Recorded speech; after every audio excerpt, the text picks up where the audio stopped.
करने वाले आनंद में, पुण्य आत्मा कष्ट में, ये कैसा न्याय, ईश्वर है भी या नहीं। स्कंद पुराण की एक ज्ञानवर्धक कथा। आपके मन में कभी भी ऐसे प्रश्न आते हैं क्या? मैं तो इतनी पूजा पाठ भक्ति भाव में लीन हूँ, फिर भी मेरे साथ ही ऐसा क्यों होता है? भगवान सारी परेशानियां मुझे ही क्यों देते हैं? दुष्ट लोग इतने सुखी हैं और धर्मात्मा ही सारे कष्ट भोग रहे हैं। ये क्या हो रहा है? क्यों हो रहा है? यदि ऐसा ही ईश्वर का न्याय तो मैं क्यों मानूं इन्हें? क्यों भजूं? क्यों जपूं? क्यों करूं पूजा? ईश्वर के पास तो न्याय है ही नहीं। ईश्वर तो निष्ठुर है, पत्थर की मूर्तियों में बस के पत्थर हो गए हैं। आदि ऐसे प्रश्न अक्सर लोगों के मन में आते हैं, खासकर तब जब वे बहुत परेशान होते हैं और दूसरों को सुखी देखते हैं। मनुष्य अपने सुख से ही संसार को सुखी मानता है, अपने दुख से ही संसार को व्यर्थ। यह सब स्वाभाविक है। तो आपके मन में जो प्रश्न आते हैं, आज उनके निदान का कुछ प्रयास किया जाए। ध्यान से पढ़िएगा। बहुदक नामक का एक तीर्थ था। यहाँ नंद भद्र वैश्य रहते थे, धर्माचारी सदाचारी पुरुष। उनकी साध्वी पत्नी का नाम कनका था। नंद भद्र चंद्रमौली भगवान शंकर के बड़े भक्त थे।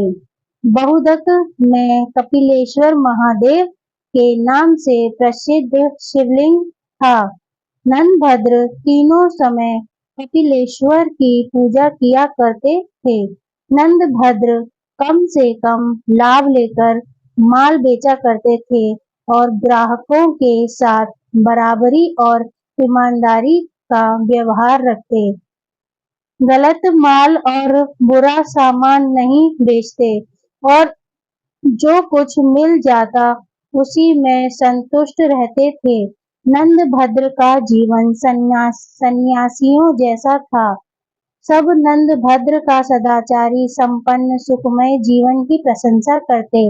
नंद भद्र के पड़ोस में रहने वाला सत्यव्रत, जो बड़ा ही नास्तिक एवं दुराचारी था, उनसे जलता था। सत्यव्रत चाहता था कि किसी प्रकार नंद भद्र का कोई दोष दिख जाए तो उसे धर्म के मार्ग से गिरा दूं। नंद भद्र पर झूठे आरोप लगाना और सदा उनके दोष ही मढ़ते रहना उसका स्वभाव बन गया था। दुर्भाग्यवश अचानक नंद भद्र का इकलौता पुत्र गंभीर रूप से बीमार हो गया। नंद भद्र ने दुर्भाग्यमान शोक नहीं किया। पुत्र के बाद उनकी पत्नी कनका भी गंभीर रूप से बीमार हो गई। नंद भद्र पर विपत्तियां आई देखकर उनके पड़ोसी सत्यव्रत को बड़ी खुशी हुई। उसने सोचा कि शायद नंद भद्र को धर्म से भटकाने का यही अवसर है। उसने नंद भद्र को सांत्वना देने का ढोंग करते हुए कहा, तुम्हारे जैसे धर्मात्मा को यह दुख उठाना पड़ रहा है। लगता है कि धर्म कर्म सब ढकोसला है। कई बार सोचा कि मैं तुमसे कहूँ, पर संकोचवश कहा नहीं। दिन में 3 बार पूजा स्तुति सब व्यर्थ है। भैया नंद भद्र, धर्म के नाम पर क्यों इतना कष्ट उठाते हो? जब से तुम इस पत्थर पूजन में लगे हो तब से कोई अच्छा फल तो मिला नहीं। इकलौता पुत्र पत्नी दोनों बीमार हैं। भगवान होते तो क्या ऐसा फल देते? पुण्य और पाप सब कुछ कल्पना है। नंद भद्र, तुम्हें तो मेरी यही सलाह होगी कि झूठे धर्म को छोड़ आनंद पूर्वक खाओ पियो और भोगो, यही सत्य है। सत्यव्रत की बातों का नंद भद्र पर कोई प्रभाव न पड़ा। वह बोले, सत्यव्रत जी, आप अपने आप को ही धोखा दे रहे हैं। क्या पापियों पर दुख नहीं आते? क्या उनके पुत्र स्त्री बीमार नहीं होते? जब सज्जन दुखी होता है तो लोग सहानुभूति जताते हैं, पर दुराचारी के दुख पर कोई सहानुभूति नहीं दिखाता। अतः धर्म पालन करने वाला ही ठीक है। अंधा सूर्य को नहीं जानता, पर सूर्य तो है। ईश्वर के बिना संसार का संचालन नहीं हो सकता। सत्यव्रत ने उसे टोक कर पूछा, देवता है तो दिखाई क्यों नहीं देते? नंदभद्र ने कहा, देवता आपके पास आकर याचना नहीं करेंगी कि हमें आप मानिए। बातचीत बहस में बदलने लगी। नंदभद्र अधिक विवाद नहीं चाहते थे, उठकर चले गए, पर उनके मन में यह विचार आया कि भगवान सदाशिव का साक्षात दर्शन करके पूछूं, आप आपके बनाए संसार में दुख सुख जन्म मरण आदि कलेश क्यों हैं? यह दोष रहित क्यों नहीं? नंदभद्र शिव मंदिर आए, कपिलेश्वर लिंग की पूजा, भगवान के आगमन की प्रतीक्षा करने लगे। सोच लिया कि जब तक भोलेनाथ दर्शन नहीं देंगे तब तक मैं ऐसे ही खड़ा रहूंगा। लगातार 3 दिन और 3 रात नंदभद्र वैसे ही खड़े रहे। चौथे दिन एक बालक उस मंदिर में आया। वह गलित कुष्ठ का रोगी भयानक पीड़ा से करा रहा था। उसने नंदभद्र से पूछा, आप इतने सुंदर एवं स्वस्थ हैं, फिर भी आप दुखी क्यों लग रहे हैं? नंदभद्र ने अपना संकल्प उसे बताया। बालक ने कहा, अनचाहे का मिलना और मनचाहे का बिछुड़ना, इससे मानसिक कष्ट होता है। रोग और परिश्रम से शरीर को कष्ट होता है, मानसिक कष्ट से शारीरिक होता है। और यदि शरीर में कष्ट हो तो मानसिक कष्ट होना स्वाभाविक ही है। दोनों एक दूसरे के साथ जुड़े हुए हैं। फिर क्या किया जाए? नंदभद्र ने पूछा। बंधुवर औषधि से शारीरिक कष्ट दूर होते हैं, पर मानसिक कष्ट तो ज्ञान से ही दूर होता है। मस्तिष्क को यदि ज्ञान की खुराक दी जाए तो वह कष्ट मुक्त हो जाता है। बालक से ज्ञान भरी बात सुनकर नंदभद्र ने फिर पूछा, ज्ञानी बालक, आपकी बात से सहमत हूँ, पर एक प्रश्न है। इस लोक में पापी मनुष्य इतने धनी और सुखी क्यों होते हैं, जबकि उन्हें तो उनके कर्मों के कारण कष्ट में होना चाहिए था? भगवान के विधान में यह दोष क्यों?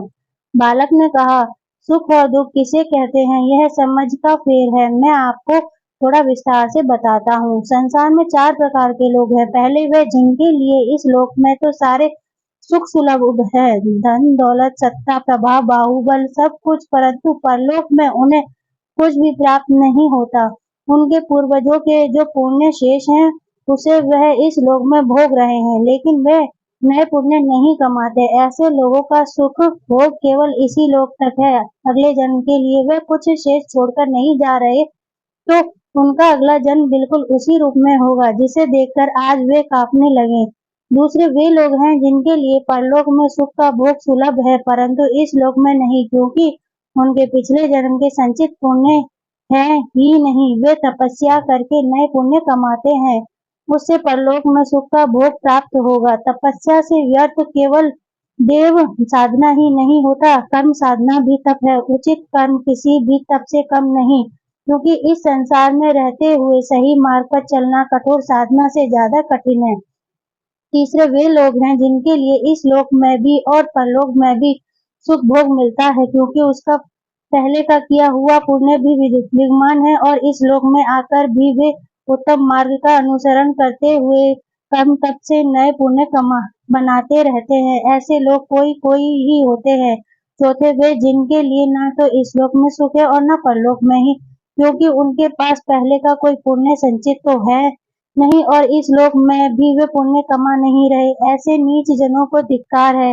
वे सर्वदा त्याग के योग्य हैं और इस लोक में अपमानित होते हुए ही जीवन बिताते हैं और न जाने कितने जीवन ऐसे ही बीतते तब तब तक जब तक कि मेरी तरह उन्हें किसी तपस्वी का मार्गदर्शन न प्राप्त हो जाए। इसलिए वे वैश्य वर्ग, आप अपने पड़ोसियों मित्रों द्वारा कही बातों को मन में रखो ही नहीं, उन्हें तो अपने कान में भी प्रवेश न करने दो। आप इस जन्म में भगवान सदाशिव के भजन में लग जाए, जिससे आप जन्म के बंधन से ही मुक्त हो सकते हैं।